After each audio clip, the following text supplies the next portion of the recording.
నాకు కాను పండితులకు పోనీలే నిన్ను పండితులు అందుకేగా అనగా నీ ఉద్దేశం ఉద్దేశమే మిత్రమా ఈ పద్యంలోని భావం తెలుసుకుందాము.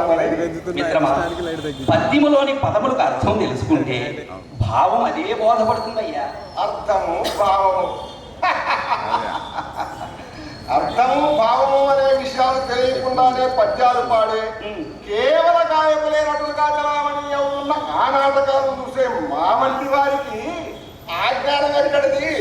అజ్ఞానమే.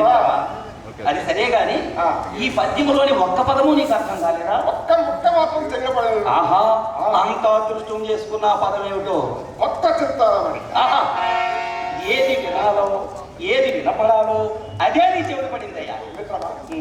ఇంతకు చింతామణి అంటే అర్థం ఏమిటి? చింతామణి అంటే ఇంద్రుడి సింహాసనము పేరు.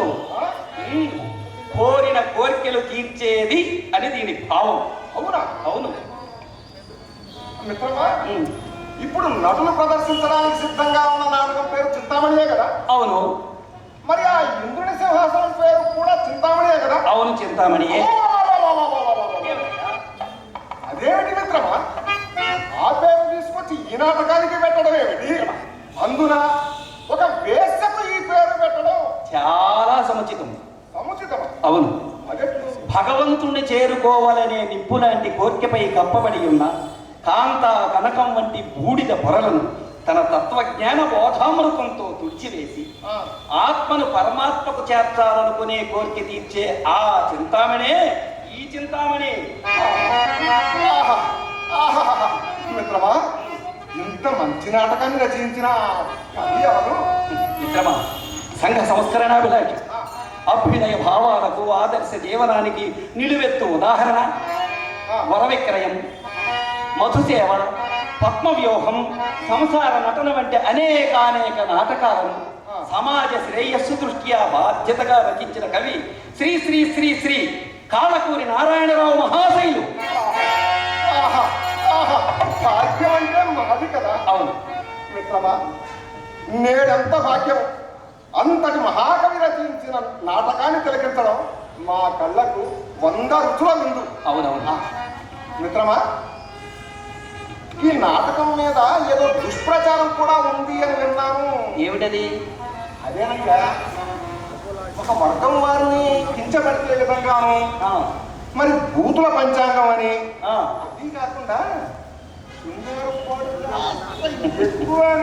మిత్రమా, అవి ఎప్పుడూ తప్పు రాయి. అవును కదా. ఒకప్పుడు కళాకారులు తన వ్యక్తిగత కీర్తి ప్రతిష్టల కోసం ఈ నాటకాన్ని దిగజార్చారయ్యా. అదే ఇప్పుడు సంప్రదాయంగా మారి కూర్చుంది.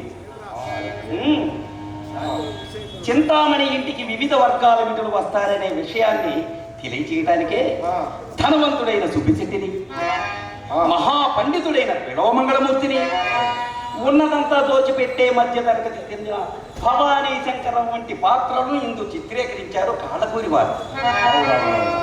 చివరకు మూర్ఖులు పతనమైతే జ్ఞాని ఉద్ధరింపబడ్డాడు. ఇంతటి గాఢతను ఈ నాటకంలో ఇమిడ్చారు కాళకూరి నారాయణరావు గారు.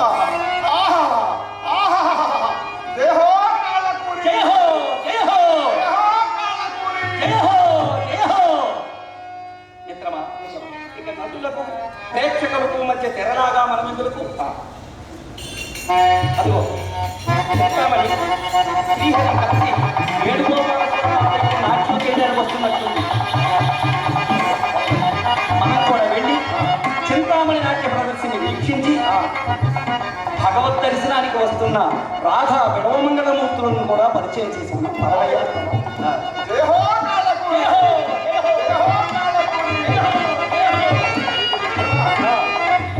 ఇందాక ఆలపించానే ఆ పద్యం మరొకసారి మళ్ళీ ఎందుకయ్యా? వినాలనే కోరికగా ఉందయ్యా. భామలపై పసిండిపై భ్రాంతి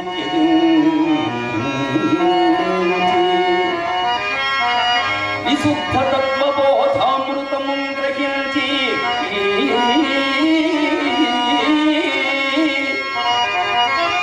సముచిత వృత్తి చెల్లించు సజ్జన సోమములం కృపాజల హితోదక చేసి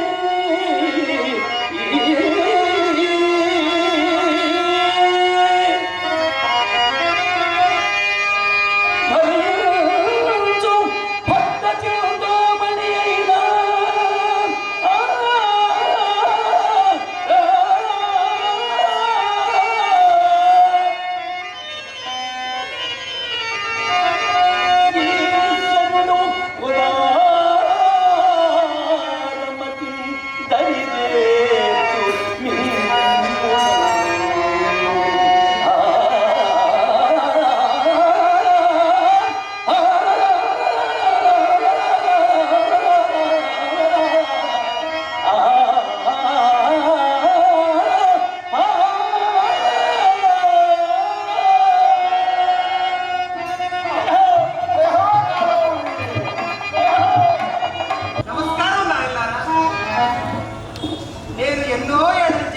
గజ్జగట్టి ఈ ఆలయంలో నాట్యం ఆడుతూ ఉన్నాను.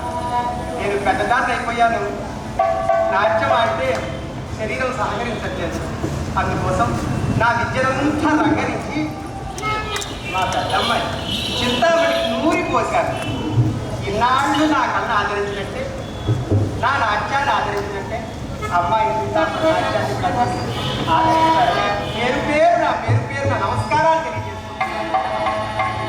అమ్మా సీతామణి, నాట్యం ప్రారంభించాను.